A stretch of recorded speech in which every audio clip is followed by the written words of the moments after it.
Alright, welcome to Tribulation 5/15/2011. Today is February 6th, 2013. We have reached day 643 of my personal witness and testimony to the tribulation that is unfolding right in front of my very eyes. And, of course, the world continues to spiral downwards into chaos, my friends. It kind of been a while, so I just kind of wanted to, get a video out there. I'm just going to try and get through all this stuff. I have a bunch of notes.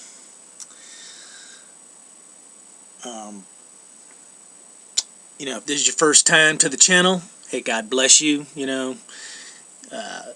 if you've been living a hedged-in existence, a bubbleized life where, or you've had your head in the sand, and all of a sudden now your eyes are open to what's actually going on in the world, well, hey, congratulations, man. I'm glad that you're finally seeing things. So, anyway, 2013 is progressing. We had the 12/21 event last December, the ending of the Mayan calendar, and of course, all the people that were predicting the end of the world, which was a complete distortion field. They said, oh, it's all over, it was all fake and phony, and we got nothing to worry about. And you know what, they're kind of true as far as saying the world was going to end on 12/21, that was fake, but you got plenty to worry about.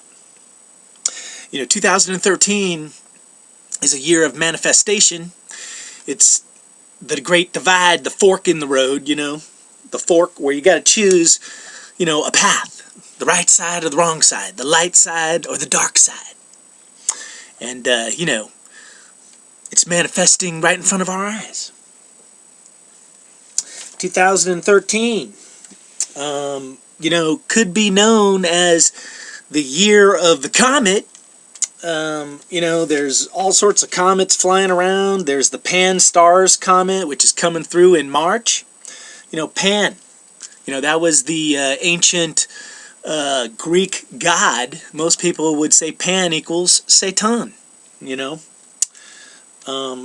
There's also a comet coming through I-Sun in November that's supposed to light up the skies, for like a month.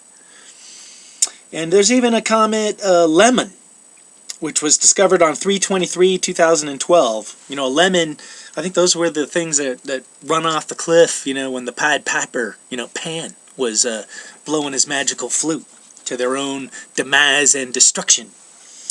And, there's another interesting thing. There's a ninth planet out there, which is called UB313. It's the size of Pluto, and they've actually named it. They gave it the name Eris, which is another Greek god, a Greek goddess, the goddess of strife and discord. She's the sister of Mars, And UB313 or Eris is like an outer planet, but its orbital path is not on the same plane as the rest of the planets in our solar system. It's at a 44-degree incline. And 44, as far as a number, is the number of perdition.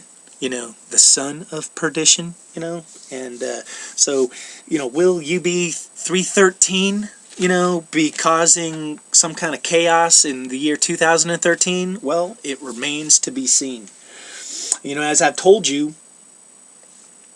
all the numbers add up, and I'm gonna talk about some of the crazy numbers. One last thing is NASA has said that sometime this summer, probably around June or July, that there's a giant gas cloud that's getting sucked into the black hole that's at the center of our Milky Way, which when you look in the night sky, it's right off of the tip of Sagittarius, right at the feet of Ophiuchus, the 13th zodiac.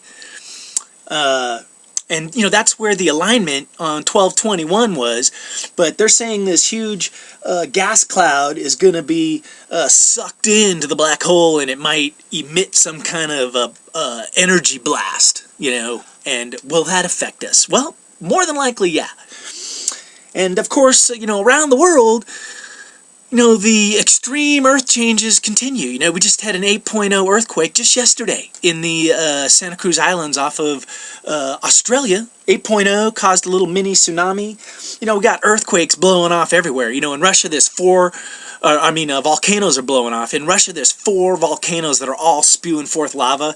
In Italy, there is a place about midway up the boot that forms the country of Italy. There is a super volcano in the Campi Flegrei. That's the name of it, but it means the burning fields. And I tell you, my friends, that in and of itself is kind of apocalyptic, because if you read the parables of Jesus, in Matthew 13, he talks about the wheat and the tares, and the tares being collected by his angels first. That's the first rapture of the wicked, and that they're going to be tossed into the fire, the burning fields. But, the numbers get kind of crazier and crazier. We just witnessed Super Bowl 47, which happened on February 3rd. And if you actually add 47 days to February 3rd, you get March 22nd, 3/22, and that's a very important number. I'm going to get to why that is, because that's the next big, huge date that's kind of looming in front of us. But, of course, the 49ers, the team looking for the pot of gold, lost. And the Ravens, which, the Ravens kind of a darker, sinister bird, they won, And what happened is at halftime, Beyonce gave an occultic halftime show where she was using all the Illuminati symbolism, the pyramid, and then they had all sorts of this like kaleidoscope fractal thing happening where all sorts of mirror images of her were happening, and at times you didn't know whether there was 1, 6, or 100 Beyoncés on the stage. And in fact, at one point there was actually 2 other dancers that looked just like her, but there was all these mirrors and you really couldn't tell what the hell was going on. And that's kind of where we're at in 2013, is the distortion fields are so big now that most people have no idea what's going on. They can't tell up from down and good from bad, But, her performance in and of itself, she did the song Halo and had all this fractal stuff going on, the kaleidoscope effect. And she had Destiny's Child perform with her, and Destiny's Child, I think the song they did was Nuclear, so is that another sign that we're supposed to be looking at? But 2013 is a year of destiny, my friends. We're all going to meet our destinies, whether it be good or bad. So you better get your head screwed on straight and figure out whose side you're on. But what happened in that football game is in the third quarter, when the 49ers were on a 3rd and 13, 3 and 13 equals 39, there was a blackout. The switch was flipped, and it went from light to dark at the 13-minute and 22-second mark of the 3rd quarter. And the lights were out for 34 minutes or 33 minutes, give or take a minute. All those numbers pointing to stuff. And of course, the 49ers, the team looking for the pot of gold, they ended the game where they had 4 downs to try and pass over the goal line into the promised land to win the Super Bowl, and they couldn't do it, And that's kind of the point we're at, my friends, is that it's a point of passing over. And 3/22 is a week right before Passover. Passover starts, I think, on the 25th, and, Palm Sunday is the 24th.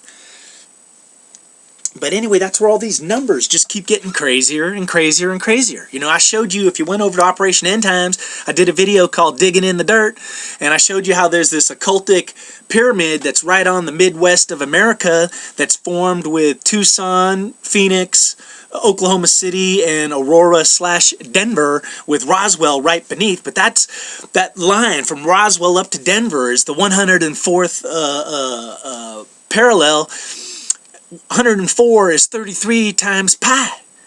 and it's at the 39th latitude, which connects the obelisks in San Jose, Denver, and Washington, D.C. And 39 represents the water line, which is 19.5, the Tropic of Cancer and Capricorn, they reach 19.5 degrees, so you add it up, that's 39. So 38 is below the water line, 39 is the water line, and 40, is above the water line. And that line is right at the top of the occultic pyramid. And just today, there was another shooting, 2 kids and a woman in Denver, so the darkness continues. But something is rising, both on the dark side and on the light side. And that brings up that number 33. There's 33 vertebrae in the human spine, and the Kundalini spirit starts at the base of your spine and rises up and pierces through your head. And that's what the dark side's trying to do. They're trying to manifest the Kundalini spirit, but to become gods, to enlighten themselves, all without God's enlightenment. Whereas the good side, we're being enlightened, but it's through God, But 33 is kind of important.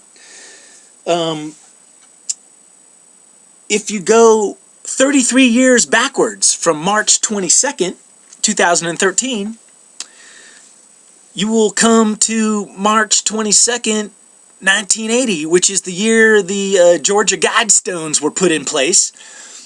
So it's been 33 years since those were erected, and the Georgia Guidestones talk about this horrible New World Order where the vast majority of people on the planet are destroyed. So destruction is coming, my friends. The Twin Towers, that got blown up on 9/11, they had been standing in place for 33 years before they fell. So the number 33 keeps popping up again and again and again. Why? Because it's an occultic number. It's the Illuminati, the Rosicrucians, the Rose line, the plumb line, 39. And another number came right out of that Super Bowl. 3rd and 13 is when the lights went out, which equals 39, which is that water line. But the lights went out at 13 minutes and 22 seconds left in the third quarter. So that points to 322, which is the number of the skull and bones, which George Bush and Obama and all them cats belong to, man. And they've got their own agenda, man. And, the collapse of the financial system of the world is still rolling forward, They passed some bullshit crap at the first of the year, and now there's another deadline, like March 1st, that's looming. They haven't solved the darn thing. But, once again, February 3rd, add 47 days, you come to March 22nd, 322. 322, the day of the skull and bones. So the numbers, once again, and I just got all these, and we just had, this was like the year of Abe Lincoln, a bunch of movies coming out with Abe Lincoln, and he passed the 13th Amendment, once again, the number 13, which is ended slavery, but we might be on the verge of going into bondage. And that kind of brings up another number that's kind of floating out there. 22 is out there. That's the divine architect. And see, the dark side, they think they're architects too. They think they're building something. But, they're competing against the light side, which is God and His kingdom and what He's building.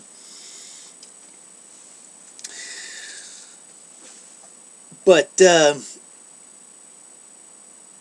just looking at it, if you go into the Bible, Genesis 33, kind of interesting. That's the story of Jacob going out to meet his brother Esau.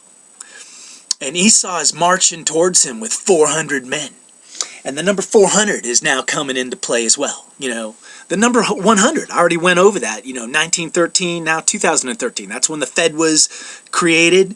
It's when the Fed's going to collapse, But the number 400, that's usually some kind of an army or force that's gathering against somebody. David had to flee from 400 guys. Esau came marching forward with 400 guys. 400 is 8 times 50, which is kind of a divine combination of numbers. 400 is mentioned in the Bible 22 times. You know, is that just coincidence? No, not really. The children of Israel, from the time Abraham was given the promise to when they were led out on the Exodus, was 400 years. And you know, my friends, that's what God kind of put upon me. You know, he just put it in my head. March 22nd, Exodus. So the number 400 just seems to be, you know, popping up again and again and again. But, you know, Genesis 33, when Jacob meets Esau, Esau's coming at him with 400 men, and Jacob ends up, you know, sending all sorts of an offering to Esau to find favor, you know, so that, and he ends up splitting his camp into 2 camps, you know, all in an attempt to just survive the destruction that he feels Esau is bringing his way. And of course, Esau ends up being a really good guy. You know, people that think, you know, the Bible, in one point in the Bible, it says God hated Esau, but he didn't really hate him.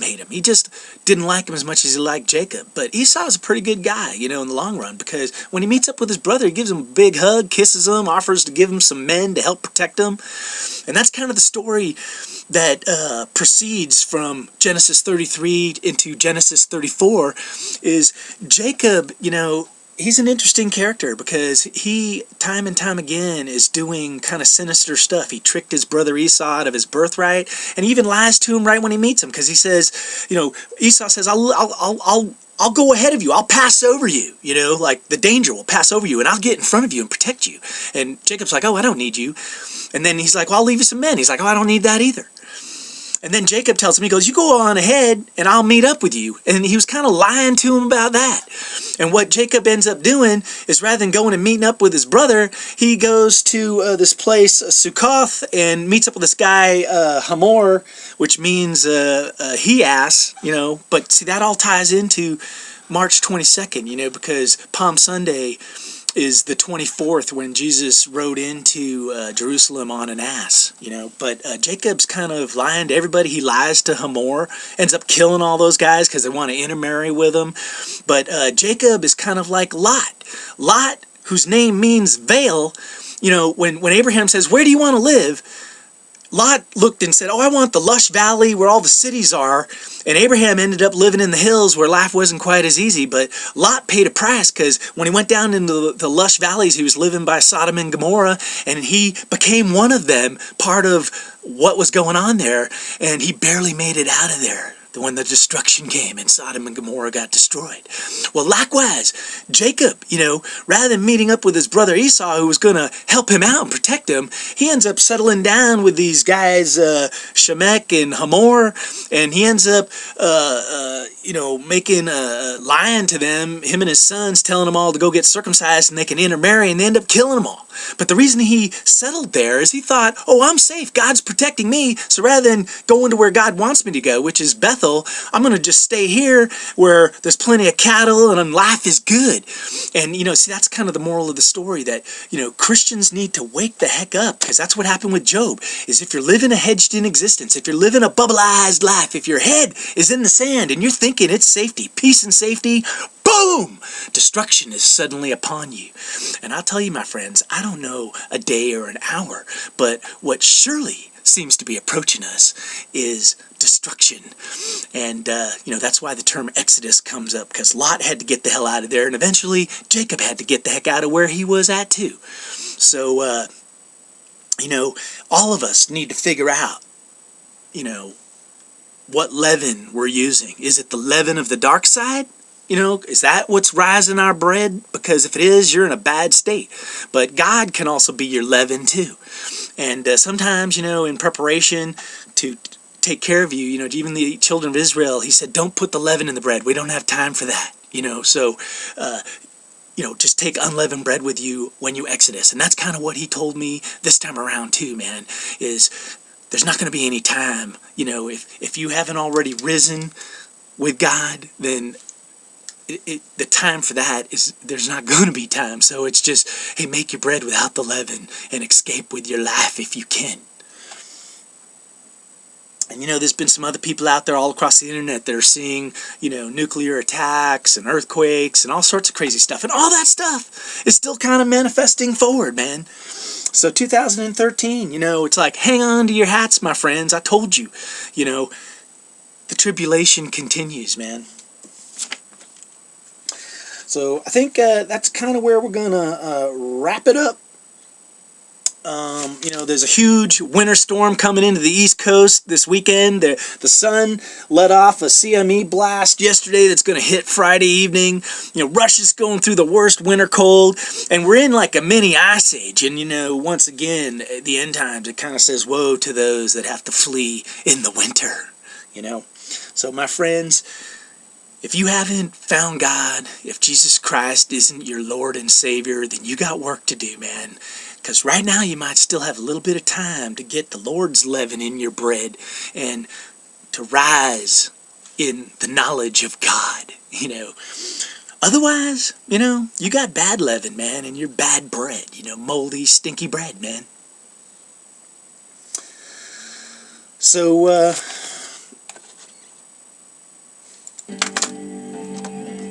think positive, stay thirsty.